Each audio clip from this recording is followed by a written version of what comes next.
1949. George Orwell portrays a chilling world in which computers are used by large bureaucracies to monitor and enslave the population in his book, 1984. And then there was another one that came up when he was at the RTRK, which is one of our better cameras. Yeah. This was right before we arrested him. We looked at it and said, that's him. And it came up 100%. Okay. 100% match. Yeah. So if the software's saying it, that it's legit. Nightmare becomes reality at a Reno, Nevada casino when AI facial recognition technology misidentifies someone, leading to a wrongful arrest and lands an innocent man behind bars. What good is the ID then? On September 17, 2023, the Peppermill Casino calls the Reno Police Department to report that a trespasser has unlawfully returned to the casino. They report that they have the man in custody, but he's claiming to go by an entirely different name than the man they've previously trespassed, 40-year-old Jason Killinger, who is accused of trespassing at the Peppermill Casino. So what's going on? So we got this system-generated alert, prior trespasser. Okay. And we made contact and arrested him, and he claimed that wasn't him. And What does my so name we're just say trying on to the ID? get you guys to make a phone call if it's really him or not. You guys ran this information through our dispatch? Through your guys' dispatch? No.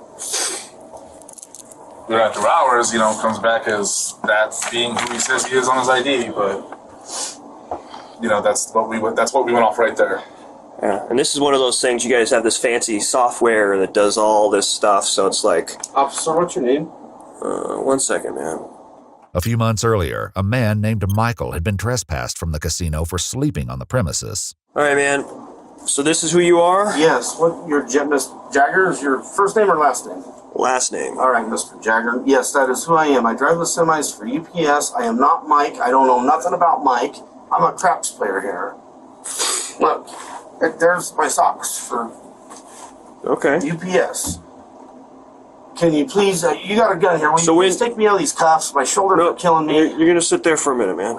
So, when he gave you this information, did you guys verify it against an ID, or how does that work? So in that report there's an ID on there as well, and we can show you that one. Okay.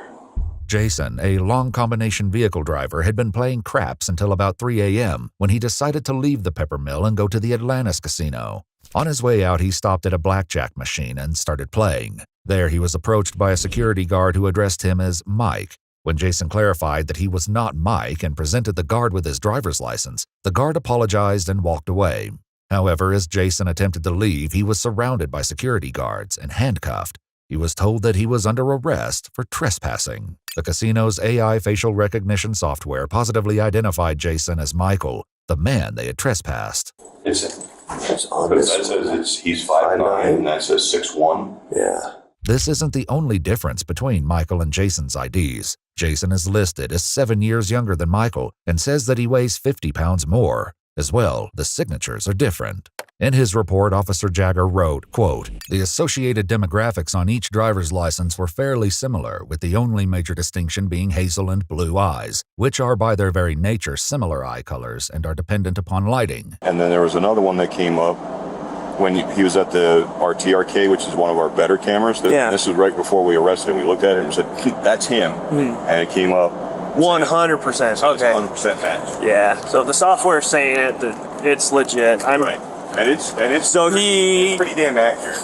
So either he presented a fake identification the first time, or he's presenting it now. Right. Even if he had a twin, it wouldn't be 100% Right. on the facial, right? I wouldn't think so, but I don't know, because they say twins share DNA, right?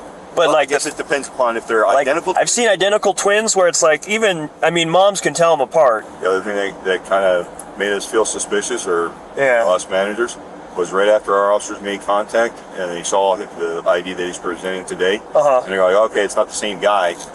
He immediately gets up and starts cashing out, like running for the door. I'm like, okay, if it really wasn't him, why is he running for the door? Why is he getting ready to leave? Jason would later explain that earlier that night he played at the Legends Bay Casino, the Nugget Casino, and the El Dorado Casino before arriving at the Peppermill around 11:30 p.m. He claimed that each time he was up $200, he would move on to a new casino, and just before his arrest, he had made $200. He also estimated that prior to the 16th, he had gambled hundreds of times at the peppermill without incident. After speaking with the peppermill employee, Officer Jagger calls to check the police records. What's going on? I have a precarious situation. Trying to positively identify somebody who may or may have or may be using a fake ID. So I've got 2 names, 2 Nevada driver's license numbers and all that. If there's a chance I could have you run both and see if any of them come back and maybe send me pictures in an email of what their IDs come back as. Yep. Huh. That is super weird. Do you see resemblance in those? Yeah. Yeah, that is... But yeah, they're the 83, 78, yeah. That's super weird. So I have a feeling these are both the same guy, but he has different IDs. That's Really? crazy. Definitely a weird one. So I have a feeling he's somehow making some fake identification or something, but I mean, if you're pulling them up, then they're legitimate. Yeah, they're both through the DMV at least. He's somehow able to get them. With this discovery that both Michael and Jason's IDs are legitimate, Officer Jagger calls his supervisor. Then this guy that they have now detained presents a different ID with a different name, Jason Killinger, and that has a matching photo for him now. I mean, the photos are different photos, but they look like the same exact guy. The only difference is one has a chin goatee. But definitely super weird. So all of these driver's licenses are both valid. So either he is who he says he is, and he's not actually ever actually trespassed, which I doubt because their software is pretty cool, and the fact that he's acting super suspicious. 2, I just have a feeling somehow maybe he's got a hookup at the DMV where he's got 2 different driver's licenses that are registered with the Department of Motor Vehicles. I just have a feeling somehow maybe he's got a hookup at the DMV where he's got 2 different driver's licenses that are registered with the Department of Motor Vehicles. 2, I just have a feeling somehow maybe he's got a hookup at the DMV where he's got 2 different driver's licenses that are registered with the Department of Motor Vehicles with different names and dates of birth. So I guess I'll arrest him on that and then just list him as a John Doe and then have him booked in for a wins check. Alrighty, well, that solves that. So, I can't identify you. Unfortunately, that means that they can't cite you. Officer Jagger collects Jason's things, which includes his driver's license, a peppermill player's card in the name Jason Killinger, and a debit card from his credit union in the name of Jason Killinger. While at the peppermill, Killinger had in his pocket a Nevada Real ID driver's license identifying him properly as Jason Killinger, a peppermill player's card identifying him as Jason Killinger, and a debit card from his credit union identifying him as Jason Killinger. Killinger also had in his vehicle parked in the peppermill parking lot a vehicle registration identifying him as Jason Killinger, a vehicle insurance card identifying him as Jason Killinger, a pay stub from his employer, UPS, identifying him as Jason Killinger, a DOT medical card identifying him as Jason Killinger, a Teamsters union card identifying him, and numerous player cards from various Reno casinos, all identifying him as Jason Killinger. Yet Officer Jagger refused to consider any of this even after being assured that neither M.E. nor Jason had criminal records. So, I can't identify you. Unfortunately, that means that they can't cite you. If you can't be cited, then you are arrested. So, I'm arrested? yep, I'm going going to jail? Yep. Are you kidding me? I'm not a joker, man. So, you'll be arrested and you'll get fingerprinted up at the jail, and then they'll be able to discern your identity and what the mix-up is with this stuff. Jason's ID is a Nevada Real ID driver's license. In order to obtain a Nevada Real ID driver's license, a person must present themselves at the DMV with proof of identity such as a birth certificate or a current U.S. passport or U.S. passport card, a social security card, and 2 documents proving Nevada residence. Weird is that we'll have to, lift him up and see how tall he is. Yeah. Because that says he's 5'9", and that says 6'1". Yeah. Go ahead and stand up right next to this thing.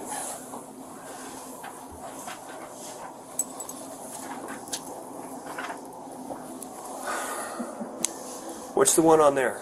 The one on there, the one that we trespassed him under was 5'9".